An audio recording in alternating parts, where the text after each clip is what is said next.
아유, 첫 강의다 보니까 여러 가지로 시스템적으로 조율하다 보니 다시 인사드리겠습니다. 삼육대학교 유아교육과의 김정우입니다. 안녕하세요. 네. 아침에 말씀을 들으니까 정말 부산, 뭐 대전 멀리서부터 저희 집은 바로 요 앞인데 되게 부끄럽습니다.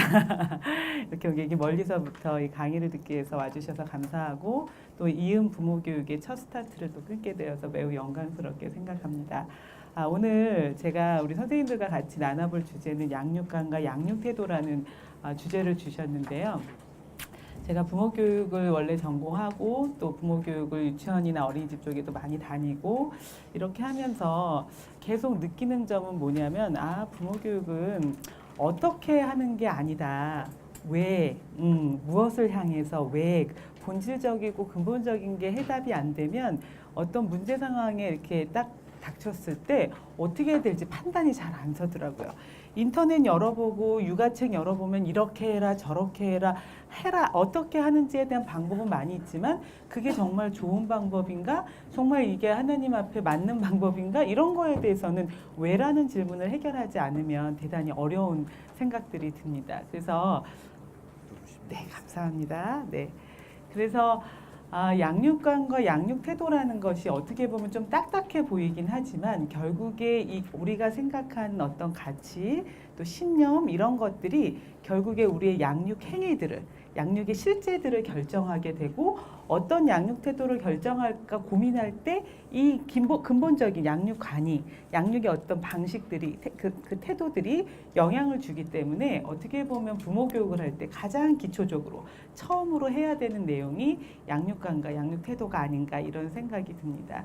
그래서 오늘 이 시간은 우리가 그냥 자연스럽게 우리 부모한테 이어받아서 해오고 있던 나의 양육이 어떤 양육관에 근거해서 하는 것인지 그리고 어떤 양육 태도가 성경에서 말하는 하나님이 원하시는 좀 바람직한 양육 태도일지 이런 것들을 생각하고 좀 이렇게 얻어가면 좋은 시간이 되지 않을까 이런 생각이 듭니다.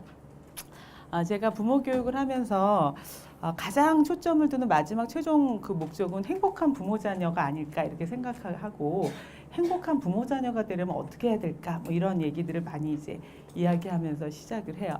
행복한 부모 자녀가 되려면 누가 노력해야 될까요? 네, 여기 역시 이렇게 전문가들이 모이셔서 누가 노력해야 되는지 답이 금방 나왔어요. 자녀한테 노력하라고 너가 왜 안 바뀌냐 내 마음에 들게 변화해라 이게 아니라 부모가 노력하고 변화해서 삶의 모습 그대로 아이들이 그 모습들을 배우면서 삶의 중요한 가치를 알 수 있도록 도와주는 부모가 노력해야 되는 행복한 부모 자녀에서는 키가 누가 갖고 있다? 부모가 갖고 있다 이런 생각을 가지고 먼저 시작하면 좋겠습니다. 그래서 이렇게 행복한 부모 자녀가 되려면 오늘 살펴보려고 하는 올바른 아동관 인간은 도대체 어떤 존재인지 왜 하나님이 부모에게 자식을 주셨는지 자녀를 어떻게 바라봐야 되는지 이런 가치관에 대한 정립이 돼야 되고 두 번째 이 가치관에 근거해서 애정적이면서도 일관성 있게 왔다 갔다 이렇게 하지 않고 일관성 있게 좋은 양육 태도를 유지해야 되고 그 양육 태도에 근거해서 좀 더 민주적으로 아이를 존중하는 민주적인 훈육 방법과 또 의사소통 방법인 기술들을 익혀서 그것을 나의 삶의 태도를 통해서 보여줄 때 행복한 부모-자녀 관계가 되지 않을까 이렇게 생각을 합니다. 부모-자녀 관계란 단순히 어떤 기술로만 되는 것이 아니라 부모가 갖고 있는 가치관 그리고 부모가 갖고 있는 삶의 태도 그리고 그것에 더불어서 어떻게 하면 잘 양육할 수 있을지 훈육하고 양육하는 기술이 이 세 가지가 이렇게 조화롭게 균형을 이루었을 때 그것이 또 입으로만 하는 것이 아니라 부모의 삶을 통해서 부모의 평상시에 이런 모습을 통해서 아이에게 삶의 양식으로 전달이 되어질 때 행복한 부모-자녀 관계가 될 수 있으리라고 생각합니다. 그래서 오늘은 이 세 가지를 웬만하면 다 해보려고 실제적인 방법인 세 번째까지도 한번 건드려 보면서 이 내용들을 좀 살펴보도록 하겠습니다. 세상에는 아주 다양하고 많은 양육 태도들이 존재해 왔어요. 그래서 그 많은 문헌들 속에 있는 양육 태도들의 사진들을 보면 이런 것들이 있어요. 재밌죠?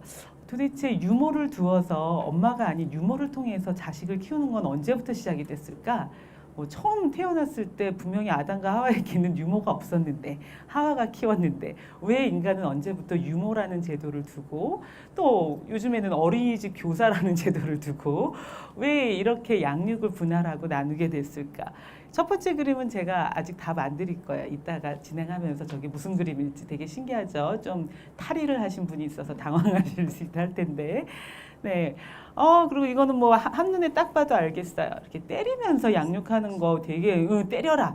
아이는 하루에 뭐 몇 번씩 때려야지 정신을 차린다. 뭐 이런 얘기들도 우리가 어렸을 때도 많이 들었는데 도대체 때리면서 양육하는 방식에 대해서는 도대체 태초부터였나 언제부터 시작됐나 다양한 우리 현실 세계에 있는 다양한 양육 태도와 양육관들이 있는데 언제부터 왜 이렇게 시작되었는지 궁금하지 않을 수 없어요. 저 밑에 있는 거는 인디안 부족들이 아이를 기르는 방식인데 아이를 찾으셨어요? 아래 가운데 그림에? 네, 어디에 걸려 있어요? 벽에 매달려 있어요. 왜 그럴까요? 이유가 있을까요? 네, 이유가 나름 있어요. 네, 이 아이 되게 답답하겠죠. 꽁꽁 싸매서 막 움직이지도 못하게 해서 강보에 싸가지고 벽에다 걸어놓고 어머니는 아무렇지도 않고 편안하게 앉아서 엄마 볼일을 하고 계셔요. 이런 양육 형태는 왜, 무엇 때문에 어떻게 나타나게 된 걸까? 지금 우리가 살고 있는 현 시대에도 대단히 다양한 양육 태도가 있죠. 신문 보기고 뉴스 보기가 두려워요. 말도 안 되는 일들이 막 일어나요. 이렇게 세상이 흉했나? 자녀가 부모를, 부모가 자녀를. 뭐 이런 일들도 많이 일어나고, 불쌍하고 비참한 일들도 일어나고, 도대체 왜 우리한테 이런 일이 일어났나? 이런 생각들을 하게 돼요. 자녀를 바라보는 현대인들의 관점들을 그들의 말을 통해서 한번 살펴보면 이런 말들을 하죠. 이런 게 어떻게 보면 우리가 알든 모르든 의식적이든 무의식적이든 우리의 양육관을 드러내는 말인 것 같아요. 아동관을 드러내는 말이죠. 뭐라고 해요? 애들이 뭘 알아? 이렇게 얘기하죠. 애들은 아무것도 잘 모르는 존재야 라는 아동관을 드러내는 말이겠어요. 아무리 봐도 조금 날 닮은 것 같기도 하고 남편 것도 좀 나오는데 이건 정말 새로운 별종이야. 우리 둘하고는 아주 달라. 이게 신기해. 조금 닮은 것도 있지만 전혀 먹는 식성도 그렇고 어떨 때 하는 거 보면 도대체 이게 누구 자식인가 싶을 정도로 우리랑 다른 또 다른 하나의 개성을 가진 독특한 인격체야. 아유 그냥 낳기만 하면 알아서 지가 다 커. 지 밥그릇은 지가 갖고 태어나는 거야. 이런 말도 많이 들어보셨죠? 애기들은 너무 천사야. 애들만 보면 예뻐. 그런가요?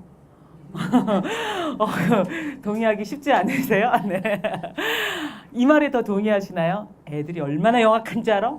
모르는 것 같아도 다 알아. 우리 다 조정한다고. 다 알 거 다 알고서 모른 척 하는 거야. 뭐 이런 말에 동의하세요? 애들은 매일 때려야 해. 아니, 애들은 방목해야 돼. 그저 개입 안 하고 방목해야 애들이 성공해. 믿으시나요? 어저께 제 친한 친구를 잠깐 만나서 뭐 저녁 식사를 했는데 그 친구가 그러더라고요. 뭐 강남으로 이사를 간다면서 강남에 가면 뭐 5학년 때 적성을 다 하는 무슨 학원이 있대요. 거기 가서 뭐 프로파일을 쫙 돌리면 얘가 무슨 적성이 맞고 그러면 그때 5학년이 되게 중요한 시기인데 그때부터 얘 미래를 부모가 착착착 그 적성에 맞게 계획해 주지 않으면 절대 스카이 대학을 못 가느니 어쩌니 그래서 내가 이게 어느 나라 얘기인가 별내에 살다 보니까 강남 얘기가 이렇게 가깝게 느껴지지는 않았는데 그런 믿음을 갖고 있는 사람들도 있어요. 아이는 어떻게 해야 돼요? 어릴 때부터 잘 프로그램하던 이런 환경 속에서 키워야지 성공할 수 있어. 자녀의 성공이 곧 나의 성공이야. 이렇게 믿는 또 아동관도 있죠. 애들은 백지야. 어떤 환경에서 어떻게 하는지가 중요해. 아마 이런 생각 때문에 그런 양육관들이 나오기도 하는 것 같아요. 보는 대로 듣는 대로 스폰지처럼 다 빨아들인다? 초장에 버릇을 잘 들여야 돼. 저희 아들이 되게 예민해가지고 어릴 때 참 많이 울었거든요. 유아교육을 전공한 부모인데도 엄마인데도 참 당황스러웠어요. 대화도 안 되는 생후 1, 2개월 때 내가 너무 아무 일도 아닌 일에 빽빽거리고 울어가지고 너무 당황해서 네이버도 막 찾아보고 뭐 아는 사람한테도 전화해보고 그랬을 때 우리 신우이한테 전화를 했더니 들었던 답이에요. 초장에 버릇을 잘 들여야 돼. 울어도 신경 쓰지 말고 저쪽에 가서 클래식을 들으면서 책을 읽어. 그렇게 강한 마음을 갖지 않고는 아이를 키울 수 없어. 아들 내 키운 시누이가 얘기해서 되게 솔깃했어요. 정말 그래야 될까? 근데 뭐 참 그러지는 못하고 여러 가지 또 다른 방법들을 하긴 했지만 사람들이 알든 모르든 이런 다양한 양육관, 아동관들을 가지고 있어요. 우리 선생님들은 어떤 아동관을 믿고 계세요? 어떤 아동관으로 자식들을 키우셨나요? 여기 동의하는 내용 하나도 없으시나요? 아마 마음속으로는 말할 수 있지만 차마 입으로 꺼내 말하기에는 네. 어쨌든 우리가 이런 나름 이런 양육관들을 갖고 있죠. 이런 양육관들은 도대체 언제부터 어떻게 시작됐는지에 관심을 가진 학자가 있어요. 드모스라는 학자예요. 이 사람은 사이코 히스토리안이라고 심리 역사학자라는 특별한 그 직업명을 가지고 있어요. 심리학적으로 어떻게 심리학적인 영향을 갖고 어떻게 역사가 흘러왔나, 지금에 이르러 왔나를 본 학자죠. 그 사람이 쓴 The History of Childhood라는 아동계의 역사라는 책을 보면 우리 인류가 어떤 양육관에 의해서 아이들을 키워왔는지, 왜 이런 양육관들이 나타나게 됐는지를 이렇게 잘 이론으로 설명한 것들을 볼 수가 있어요. 이 드모스가 구분한 양육관은 이런 6가지 유형의 양육관이에요. 되게 좀 무섭죠? 아침에 보기에 무시무시한 양육관이죠. 사례형 있나요? 네, 지금도 있어요. 그렇죠? 자기 자식이라고 뭐 쉽게 아이를 동반자 사례란 말 요즘에 쓰지 않아요? 존속 사례라고 이야기를 하죠. 네, 그래서 어쨌든 예전에는 그거를 동반자 사례란 말을 써. 아이는 의지도 없는데 아이가 원해서 한 게 아닌데 아버지가 비관을 하거나 뭔가 우울증을 겪거나 이래서 가족들을 이렇게 살해하고 뭐 죽거나 이런 일들이 요즘에도 간간히 있잖아요. 왜 그렇게 그런 일들을 하죠? 자녀의 생명이 나의 소유야, 내 거야.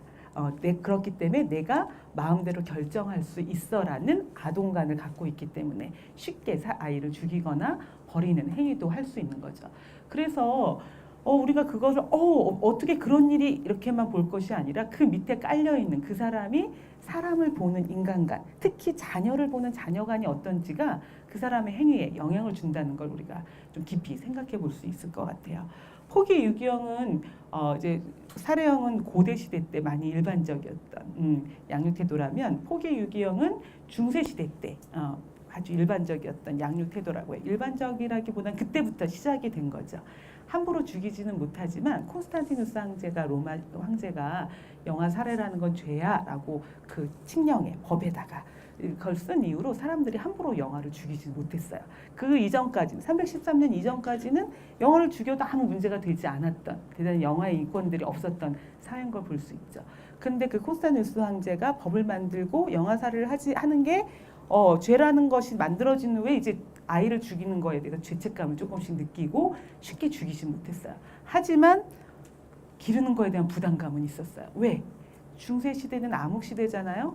그때는 아이들이 대단히 성악설에 의해서 사단의 자식이고 나쁘고 막 되게 그런 존재라고 보는 그런 아동관이 있었기 때문에 아이를 집에다가 데리고 키우는 걸 되게 두려워하고 애가 좀 몸짓을 잘못하다가 자기 뭐 어디를 이렇게 잠깐 만지면 아니 이런 사단의 자식이 뭐 이러면서 대단히 아이들의 행동에 대해서 크게 확대 해석하고 이런 잘못된 성서적인 지식에 의한 잘못된 아동관이 인간관이 지배적이다 보니까 아이를 사랑으로 대하기보다는 아이를 격리시키고 떨어뜨리는 것이 나의 신앙을 위해서 좋다라는 그런 생각들이 있었죠. 그래서 중세시대 때는 아이를 쉽게 버리거나 포기하거나 아니면 버리거나 포기까지는 안 하더라도 귀족 사회에서는 아이를 타가 양육이라고 해서 멀리 다른 모처럼 못 사는 친척집에서 기른다거나 유모를 통해서 기른다거나 직접적인 접촉을 12살까지 하지 않고 이렇게 키우는 그런 풍속들이 되게 활발했던 걸 볼 수 있어요.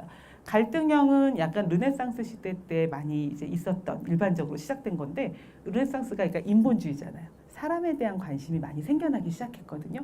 그 예전보다는 사람에 대한 애정은 생겼는데 이전까지 계속 오던 아이가 악하고 좀 그런 존재라는 생각과 아이가 어떨 때 보면 예쁘기도 하고 애정도 있고 이 두 가지 때문에 막 갈등하는 거예요. 아침엔 잘해주다가 밤에는 혼내고 한번 때렸다가 또 미안한 마음 들면 또 이렇게 해주고 뭐 이렇게 오락가락 혼란스러운 그런 갈등형의 양육 태도들이 있었던 거죠.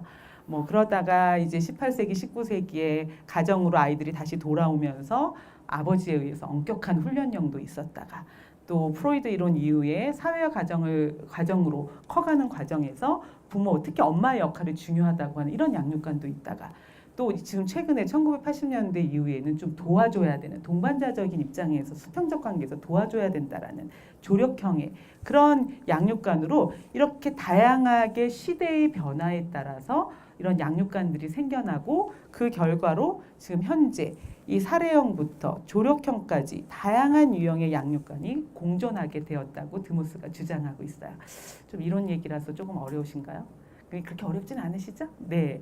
그래서 이렇게 처음에 사례형이 시작이 되다가 이렇게 색깔이 조금 구분이 돼야 되는데 요전부터 이제 포기 유기형, 그다음에 갈등형, 엄격한 훈련형, 사회형, 1980년대부터 조력형. 그래서 현재에는 사례형부터 조력형까지 다양한 형태의 양육관이 공존하게 되었다는 거죠. 네. 그렇죠. 서양에 근거한 거죠. 서양에 근거한 건데 실은 동서양의 양육관의 차이가 좀 있어요. 그 철학이 다르기 때문에. 그런데 시대적으로 진행이 되어 왔던 건 되게 유사한 특징이 있어요. 한국의 양육관을 분석해 보면 삼국유사나 이럴 때 노부모가 이렇게 저 손주 너무 예뻐 갖고 음식 주는 거 그거 못마땅해서 부모님은 하나이지만 자식은 여럿 낳을 수 있지 않아? 이런 생각으로 왜 그 아이를 독에다가 데리고 산에다가 묻으러 갔다가 뭐 땅을 팠더니 안에서 뭐가 보물이 나와갖고 그걸 가지고 와서 살았던 그런 얘기를 보면 아이를 쉽게 뭐 할 수 있는 죽이거나 버리는 것에 대해서 대단히 그 마음이 그런 것에 대해서 그렇게 죄의식을 느끼지 않았던 그런 시대가 있었다는 걸 볼 수가 있죠. 삼국유사에 나온 기록들을 보면. 그리고 서양에도 18세기, 19세기에 대단히 국권이 강화가 되면서 아버지 엄격한 훈련형으로 많이 때려서 키웠거든요. 근데 우리나라나 동양도 18, 19세기 조선 때 엄부자모라는 뜻을 그 의미를 가지고 아버지가 대단히 엄하게 키우고 회초리로 키우고 되게 서양과 비슷한 흐름을 갖고 있는 건 볼 수가 있어요. 아주 동일하진 않지만 우리나라가 우리 동양이 좀 더 자식에 대해서 유교 이전에 불교 영향을 받으면서 인간을 좀 더 이렇게 중세 시대 때 그 어떤 잘못된 기독교보다는 불교 영향을 받으면서 인간을 조금 더 온전한 형태로 보고 인간에 대해서 좀 애정적인 눈을 보는 형태가 많이 유지가 되어 왔어서 조금 더 이계적이고 애정적인 양육관이 동양에 좀 더 많이 남아 있지만 그런 차이는 있지만 대부분의 역사적 흐름은 좀 비슷하게 나타나는 경향성도 있어요. 하지만 말씀하신 대로 이거는 지극히 서양의 근거에서 만들어진 이론이라고 볼 수는 있어요. 그래서 이렇게 다양한 유형이 나오게 된 거를 얘기하는데 제가 이 이론을 통해서 말씀드리고 싶은 거는 다른 게 아니라 아동관이라는 거는 뭐다? 그 시대 지배적인 종교와 또 지배적인 사상과 또 지배적인 여러 가지 여건에 의해서 어떻게 보면 개인의 유산이 아니라 개인의 것이라기보다는 공통의 시대적인 어떤 유산에 의해서 형성되어져 갈 수 있다라는 것을 이야기하는 거야. 지금 내가 갖고 있는 양육관이나 아동관이 절대적인 것이 아니라 어떻게 보면 지금 현재를 살고 있는 이 시대의 시대 정신들을 반영해서 나타나고 있는 것일 수도 있다라는 거죠. 비단 이 시대의 시대 정신만 반영이 된 것이 아니라 내가 우리 부모한테 어떻게 영향을 받고 우리 부모가 나를 어떻게 키웠는지 개인적인 역사도 영향을 주겠지만 그 시대의 시대 정신에서 크게 벗어나기가 어렵다라는 거예요. 그래서 양육관이라는 것은 절대적인 것이 아니라 변화할 수 있고 우리가 어떤 가치관과 또 어떠한 인간에 대한 생각을 갖고 있는지에 따라서 변화 가능성이 있고 변화시켜야 될 부분이 있다라는 거죠.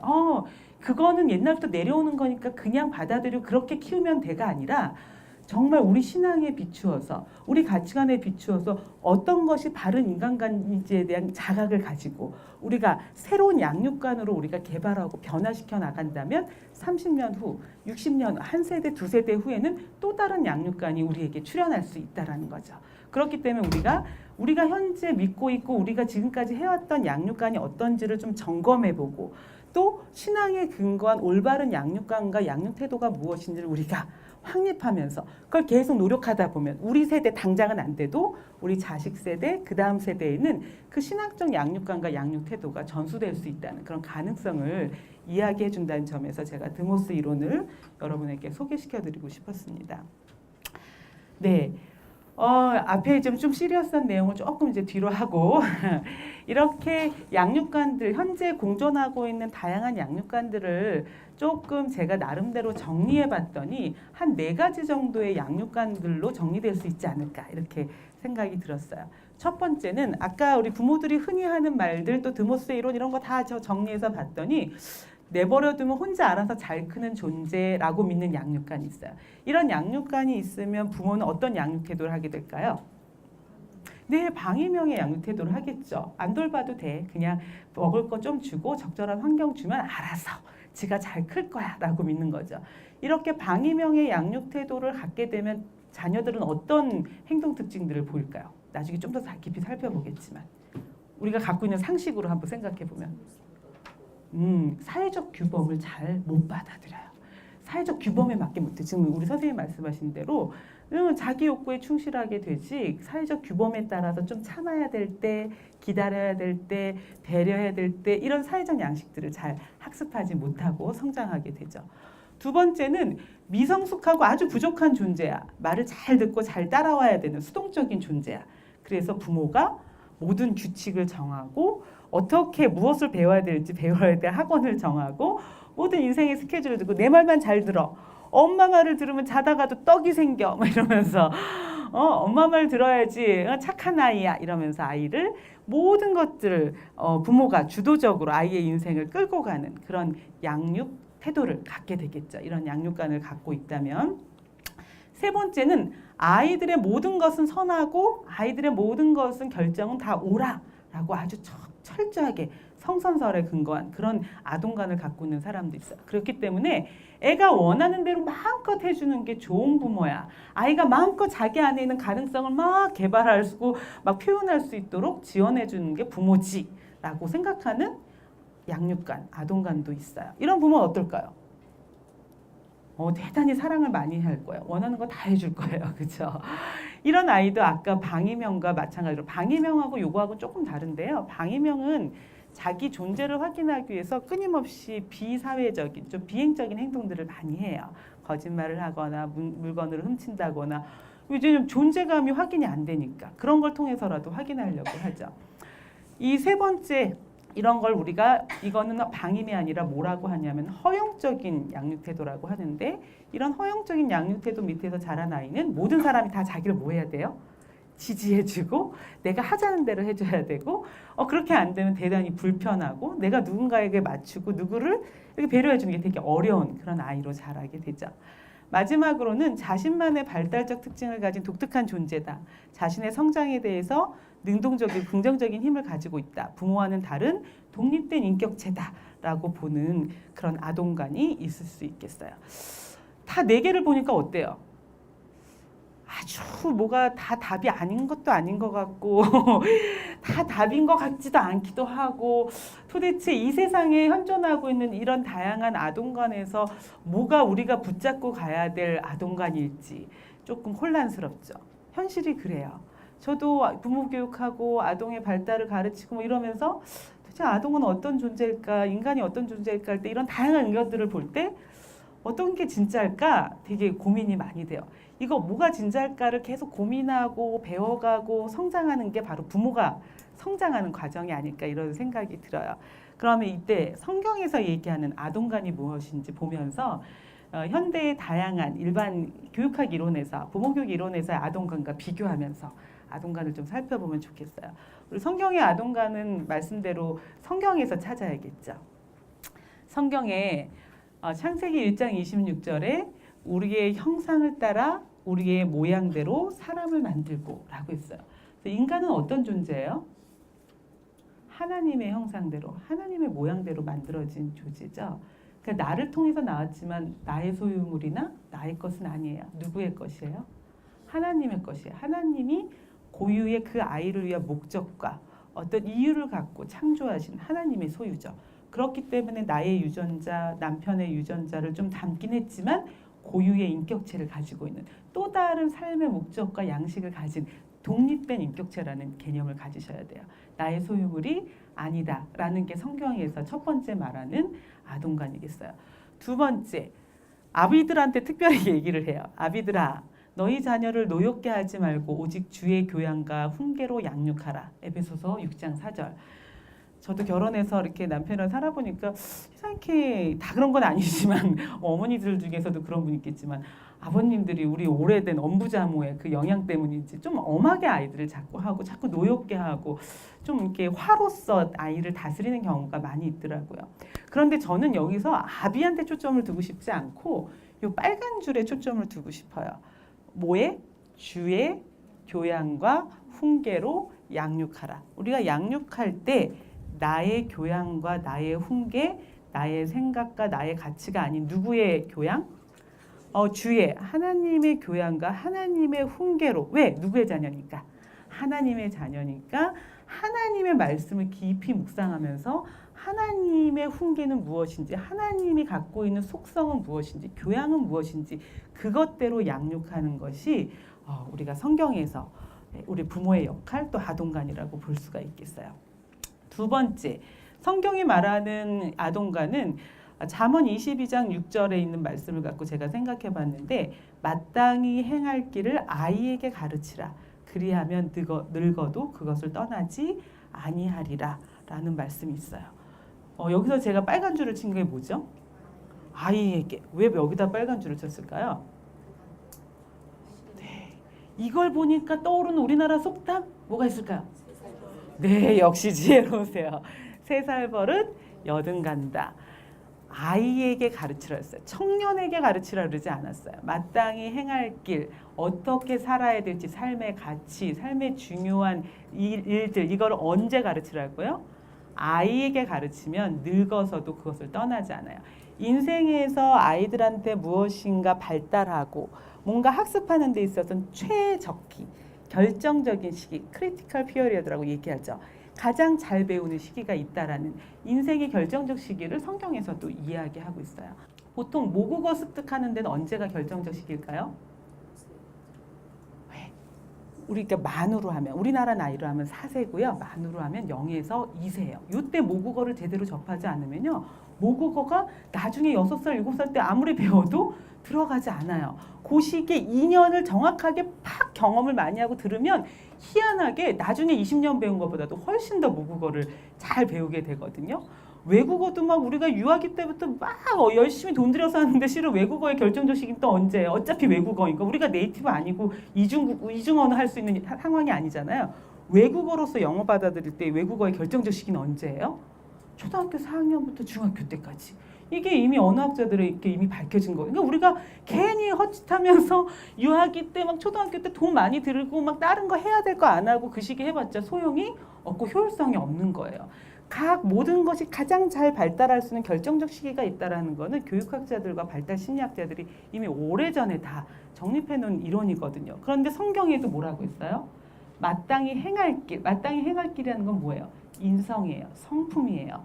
아이의 옳고 그름의 가치예요. 이런 도덕성 발달은 언제 해라? 유아기 때. 그러니까 유아기 때 너무 영어나 뭐 그 밖에 학습에 집중하지 마시고 유아기는 뭐 가르쳐야 되는 시기예요? 인성과 말씀과 도덕성을 가르쳐야 되는 시기예요. 옳고 그른 거, 내가 어떻게 살아야 될지, 해야 될 거, 하지 말아야 될 거, 중요한 거, 중요하지 않은 것들을 가르치는 시기가 바로 언제예요? 유아기예요. 그래서 유아기 때 인생의 결정적인 최적의 발달 시기인 유아기 때 이것을 가르치면 늙어도 그것을 떠나지 않는 이런 그 인간관을 우리가 성경에서 볼 수가 있습니다. 마지막으로 성경에서의 아동관은 또 누가복음 2장 52절의 말씀으로 볼 수 있겠는데 예수님의 성장이 우리의 모본이 되지요. 예수님은 그 지혜와 그 키가 자라가며 하나님과 사람에게 더 사랑스러워 가시더라. 아주 완벽한 발달의 성장의 모본을 보여주시는 예수님이 어떻게 성장하셨다 그래요? 처음에 지혜와 정신적으로, 인지적으로 똑똑하시죠. 성장하시죠. 또 뭐가? 키가 신체적으로 성장하기 시작. 그 다음에 하나님과 영적으로, 사람에게, 사회적으로 더 사랑스러워 가시더라. 이 한 문장에 인간은 어떤 존재다? 지적으로, 신체적으로, 영적으로, 사회적으로 균형지게 전인적으로 발달해야 되는 존재다라는 인간관이 들어있어요. 아이가 어떻게 발달해야 된다고요? 전인적으로. 우리 삼육교육이 전인교육을 이야기해주고 있잖아요. 그런데 이 전인교육에서 자꾸 지덕체만 얘기하면서 뭐만 들어가 있어요? 지는 지, 그러니까 지적인 거. 덕은 사회적인 거, 인성 좋은 거. 다음에 체는 신체적인 거. 뭐 가장 중요한 영적인 게 빠져 있어요. 하나님께 사랑스러워하는데. 그래서 지덕체가 아니라 영덕체로 바꿔야 된다는 얘기를 계속 하고 있는데 우리가 자꾸 영성보다는 지성을 더 강조하는 잘못된 밸런스가 잘못된 삼육교육들로 지금 가는 게 문제죠. 유치원부터 초등교육, 대학교육 모두가 다 이 네 가지 측면의 교육이 특히 가장 기초가 되는 영성부터 유아기, 영성과 또 도덕성과 이런 거부터 해서 어떻게 발달해야 되는지 다시 한번 좀 이렇게 우리의 교육들을 되돌아봐야 되지 않을까 그런 생각도 듭니다. 다시 정리하면 성경의 아동가는 아이는 사람에게 속한 존재가 아니라 하나님의 자녀이다. 그리고 하나님의 교훈과 교양으로 아이들을 가르쳐야 된다. 그리고 아이에겐 최적의 결정적 시기가 있는데 그게 유아기다. 특히 인성과 도덕성은 유아기 때 발달한다. 그리고 전인적인 성장이 되도록 한쪽 자극만 주지 말고 균형된 어떤 영향들을, 환경들을 마련해 주는 게 중요하다라는 아동관을 볼 수 있어요. 앞에 있는 아동관하고 겹쳐지는 부분도 있고 조금 안 겹쳐지는 부분도 있죠. 앞으로 다시 가볼까요? 내버려두면 혼자서 알아서 잘 크는 존재일까요? 아니에요. 반드시 뭐 해주셔야 돼요? 사랑해 주셔야 돼요. 하나님이 우리를 사랑하신 것처럼 우리 자녀에게 절대적인 사랑을 줘야 되고 훈계, 가르치셔야 돼요. 사랑과 훈계가 우리 부모의 가장 중요한 역할이에요. 미성숙하고 부족한 존재이기 때문에 내 말만 듣고 잘 따라와야 되나요? 하나님이 우리에게 선악과를 주시면서 자유의지를 주시고 스스로 생각하고 선택할 수 있는 우리의 인격을 존중하는 그런 모습을 보여주셨잖아요. 우리도 아이에게 어떻게 해야 돼요? 아이의 인격을 존중하고 스스로 결정하고 판단하고 생각할 수 있는 그런 자유와 기회를 제공해 줘야 되죠. 모든 것이 옳고 선한가요? 그렇지만은 않아요. 하나님의 형상대로 창조되었으나 죄로 인해서 망가지고 훼손되어져서 태어나고 있어요. 그래서 우리가 하나님의 형상이 회복되도록 돕는 부모와 교육이 돼야 되는 거죠. 그렇기 때문에 원하는 대로 마음껏 해줄 수만은 없어요. 그렇죠? 마지막에서도 독특한 존재이고 자신의 성장에서 능동적인 긍정적인 힘을 가지고 부모와 다른 독립적인 인격체 가장 그래도 비슷한 말 같지만 이 안에서 우리가 하나 더 기억해야 되는 건 뭐예요? 아이는 하나님의 자녀다. 하나님의 계획에 의해서 나에게 위탁된 존재라는 생각을 가지고 독립된 존재로 스스로 할 수 있다는 걸 믿어주면서 민주적으로 좀 더 돕는 입장에서 아이를 기르는 것이 좀 더 올바른 건강한 아동관이라고 볼 수가 있겠습니다.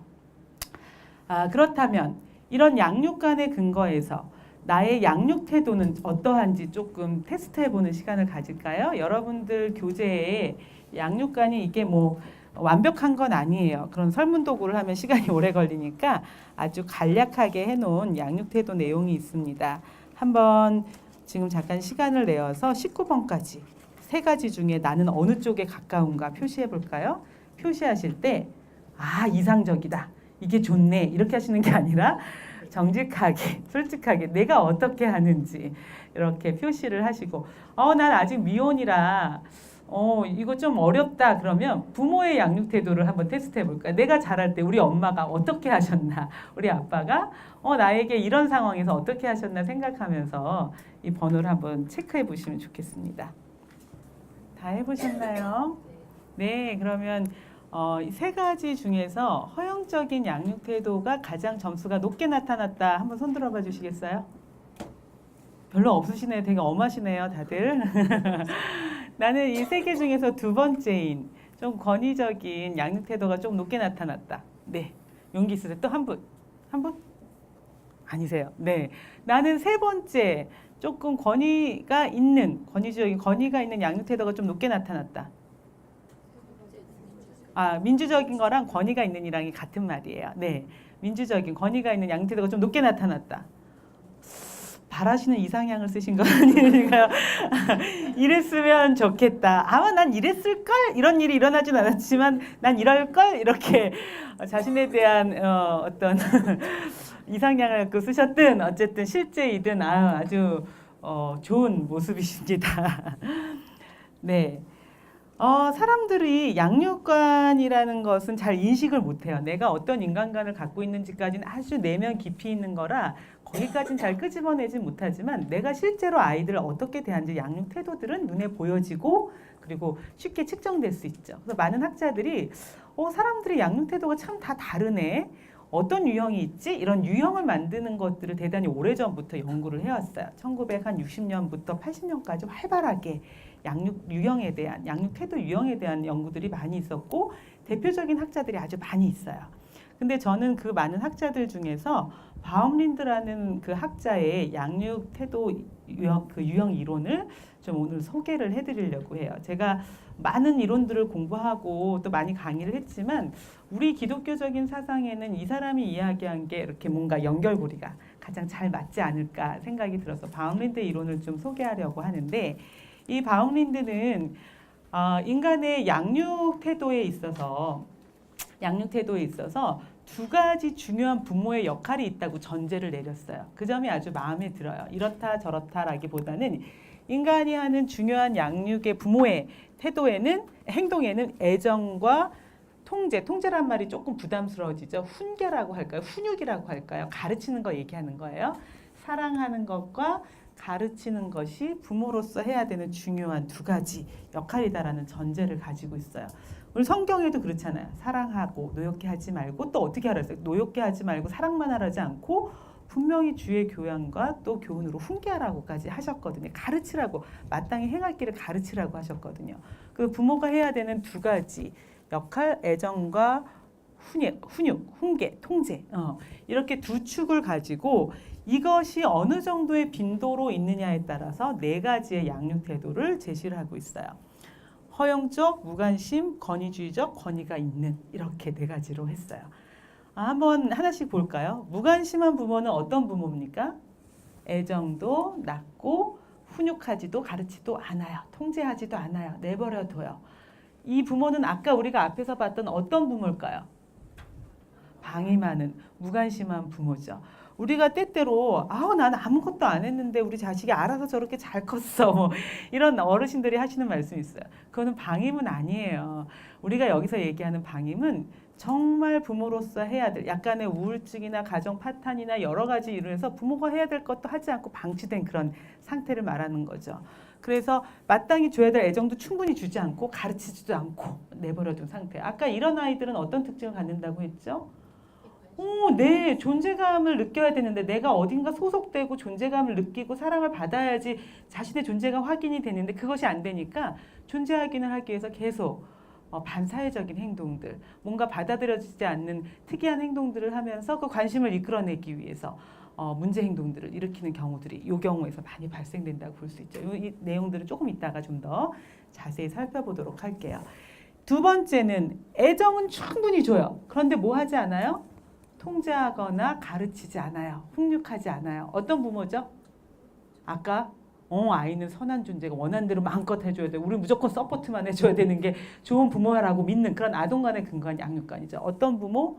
허용적인 양육 태도를 갖고 있는 부모. 이런 아이 어떻게 될지 조금 상상되시죠? 유치원에 요즘에 이런 애들이 너무 많아요. 힘들어요. 유치원과 어린이집에서 통제가 안 돼요. 너무 괴로워요. 저도 작년까지 유치원 원장으로 있었지만 점점 이런 아이의 비율이 높아지고 그 아이에게 순종하는 법과 룰에 따르고 권위를 인정하는 법을 가르치는 게 너무 어려워요. 이게 안 돼 있어서 온 아이라. 그래서 정말 본의 아니게 몸씨름도 하게 되고 아이하고 많은 시간들을 보내게 되는데 가정에서 되지 않으면 이것이 참 기관에서 할 수가 없는 일은 가정이 해야 될 중요한 일 중에 하나거든요. 세 번째는 통제를 많이 해요. 많이 가르쳐요. 옳고 그른 것도 많이 가르치는데 충분한 뭐를 안 줘요? 애정을 안 줘요. 그러면 이런 부모를 무슨 부모라고? 권위주의적인 부모라고 이야기를 해요. 애정도 충분히 주고 아이들을 가르치는 훈계도 충분히 하는 부모를 무슨 부모? 권위가 있는 부모. 아까 다른 말로 민주적인 부모. 민주적인 부모는 그러니까 권위가 있는 부모는 민주적인 그 양육 행태를 가지게 돼요. 그래서 권위가 있는 부모예요. 이 말이 되게 묘하게 비슷하면서 다르죠. 헷갈리죠. 이 구분할 수 있을까요? 우리가 어디 병원을 가요. 권위주의적인 의사를 쫓아가나요? 권위가 있는 의사를 쫓아가나요? 좀 이해가 되나요? 그쵸? 어떤 의사가 갔는데, 아이, 누가 이렇게 해갖고 오라 그랬어. 저것도 안 하고, 몸 관리도 안 하고, 너희들 죽어. 알아? 뭐, 빨리빨리 안 할 거야. 뭐, 내가 주는 약 안 먹어. 이런 의사는 어떤 의사예요? 권위주의적인 의사예요.